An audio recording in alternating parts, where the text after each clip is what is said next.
حفيدة إسماعيل ياسين تحسم الجدل حول قافية الزمالك. حسمت سارة ياسين حفيدة الفنان الراحل إسماعيل ياسين الجدل المصارح خلال الأيام الماضية بشأن وجود قافية في الزمالك داخل شقته واحتوائه على مقتنياته الشخصية، مؤكدة أن كل ما يتم تداوله في هذا الشأن غير صحيح. وكتبت سارة ياسين عبر حسابها على فيسبوك للتوضيح الكلام المتداول عن وجود قافية في الزمالك داخل شقة إسماعيل ياسين، وإن القافيه بيضم مقتنياته غير صحيح تماما. وأوضحت أن معظم مقتنيات إسماعيل ياسين فقدت على مر السنين ولم يتبقى منها سوى عدد قليل للغاية تحتفظ به أسرته، مؤكدة أن أي صور أو منشور يتم تداولها على مواقع التواصل الاجتماعي تربط القافيه بمقتنيات جدها الراحل أو تزعم إنه يقع داخل شقته هي معلومات غير دقيقة. وأضافت أن صاحب القافيه وهو صحفي وجه دعوة لأسرة إسماعيل ياسين لحضور افتتاح المكان، إلا أنهم اعتذروا عن الحضور حتى لا يختلط الأمر على الجمهور أو يفهم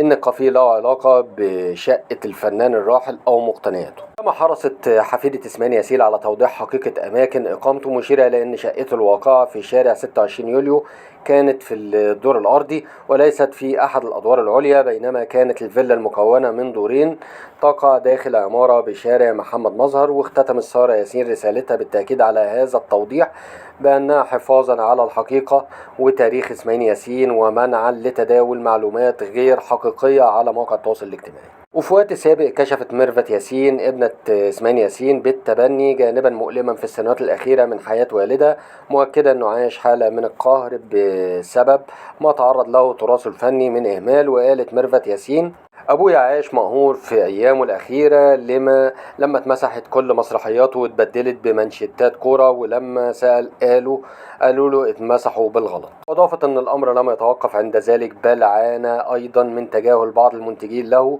في السنوات الأخيرة، موضحا كان كل ما يجيله عمل يتسحب منه ويروح لفنان تاني، رغم أن أعماله كانت كسرت الدنيا وحققت نجاح كبير.